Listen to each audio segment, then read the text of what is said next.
धंधा नहीं चलेगा, नहीं चलेगा। अब तुम्हें हक देना पड़ेगा।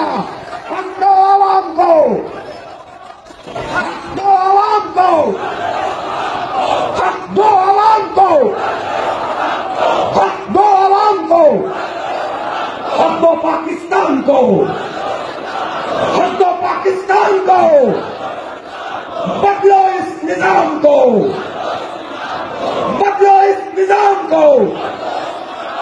375 अरब रुपए एक साल में तनख्वाहदार तबके ने इनकम टैक्स की मद में जमा कराए, और वो जागीरदार जिनकी जमीनें 100 एकड़ से ज्यादा हैं, 1000 एकड़ से ज्यादा हैं, उन्होंने कितने कराए होंगे आपके ख्याल में?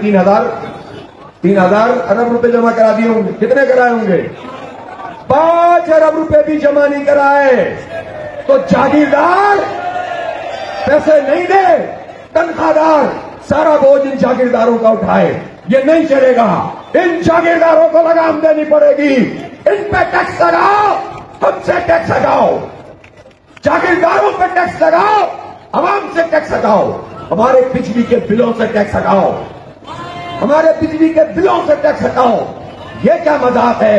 36 तरह के टैक्स एक बिल में लगा के भेज देते हो, यूनिट की कीमत भी बढ़ाते जा रहे हो, टैक्स भी इसके ऊपर लगाते जा रहे हो। ये धंधा नहीं चलेगा। इसलिए हमारा बहुत सीधा सीधा मुतालबा है। यहां पर हम अपनी जात के लिए नहीं आए। मुझे कुछ नहीं चाहिए, इन्हें कुछ नहीं चाहिए, हमारी पार्टी को कुछ नहीं चाहिए। मेरे मुल्क के 25 करोड़ लोगों को इंसाफ दो और हक दो, और इनके ऊपर से ये जुल्म का जो टैक्स का निजाम है ये खत्म करो, ये स्लैब खत्म करो तनख्वाहदार का। ये जो इन्होंने अभी लगा दिया है, इसके नतीजे में जो प्रोफेशनल लोग हैं, जो पढ़े लिखे लोग हैं, जो डॉक्टर्स हैं, इंजीनियर्स हैं, जो चार्टर्ड अकाउंटेंट्स हैं, जो आईटी स्पेशलिस्ट हैं, ये सारे लोग एक एक करके पाकिस्तान से रुखसत हो रहे हैं यहां के हालात की वजह से।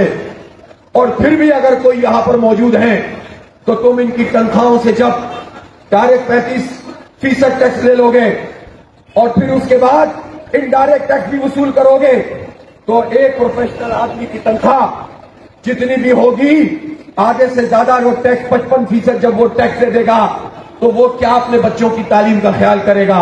क्या अपना खर्चा चलाएगा? मेयारी तालीम, एक निजाम, एक जुबान, एक निसाब, एक निजाम, तबकाती निजाम नहीं। ये हमारे पाकिस्तान के 25 करोड़ लोगों का हक है, हर खानदान का हक है। इसको खैरात समझ के हमें मत दो, हमें मेयारी तालीम दो। और फिर जब लोग अपने बच्चों के लिए अच्छी तालीम खरीदने के लिए पैसे लगाएं, तो तुम क्या करो कि तुम उनके ऊपर टैक्स लगा दो, इनका स्लैब बढ़ा दो, और उसके नतीजे में वो अपने बच्चों को पढ़ा भी नहीं सके। फिर वो कहें कि हम बाहर जाएंगे। कितने डॉक्टर भेजोगे? कितने इंजीनियर भेजोगे? कितने आईटी एक्सपर्ट भेजोगे? इस मुल्क को बांझ मत करो। इस मुल्क का नौजवान हमारी ताकत है, यहां का प्रोफेशनल आदमी हमारी कुव्वत है। इनको एतमाद दो, इनको इन्होंने मायूस कर दिया है। हर नौजवान, 80% नौजवान कहते हैं हम मुल्क छोड़ के जाना चाहते हैं। कि बाद लोगों ने ये कहना शुरू कर दिया है कि री इलेक्शन होना चाहिए। अब मैं उनसे ये पूछना चाहता हूं कि क्यों होना चाहिए? ऐसे ही जुमला मुतरजा कहते हैं जो दरमियान में आ जाता है। क्यों होना चाहिए? जब आपके पास फॉर्म 45 मौजूद है और जिस पार्टी यानी पीटीआई के लोग ज्यादातर फॉर्म 45 वाले हैं और फॉर्म 47 वालों की हुकूमत बन गई, तो अगर पीटीआई का ही कोई रहनुमा ये कहे कि फॉर्म 45 के बजाय री इलेक्शन हो, तो आप समझ लें कि दाल में काला नहीं बल्कि हो सकता है दाल पूरी ही काली हो।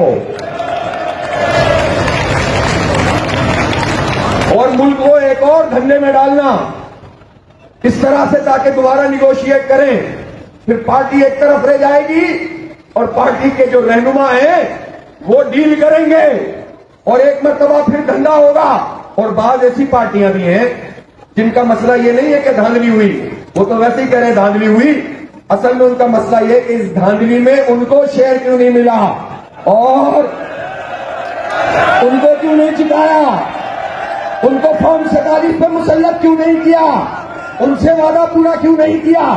तो ये लोग अगर पाकिस्तान में एक इलेक्शन का गैर जरूरी धंधा शुरू करेंगे तो इसका मतलब यह है कि फिर ये सब मिले हुए हैं और एक नई मुसीबत में आपको गिरफ्तार करेंगे। ये कहना चाहता हूं हुकूमत से कि ये जो मुख्तलिफ किस्म के लोग आकर प्रेस कॉन्फ्रेंसें करते हैं, ये धंधा ना करें। सीधा सीधा बाइख्तियार एक कमेटी बनाएं। वो बाइख्तियार कमेटी जमात इस्लामी की कमेटी से बातचीत करेगी। मैं अभी थोड़ी देर में इंशाअल्लाह मशवरा करके वो कमेटी, उसका ऐलान हम मीडिया पे कर देंगे। ठीक है।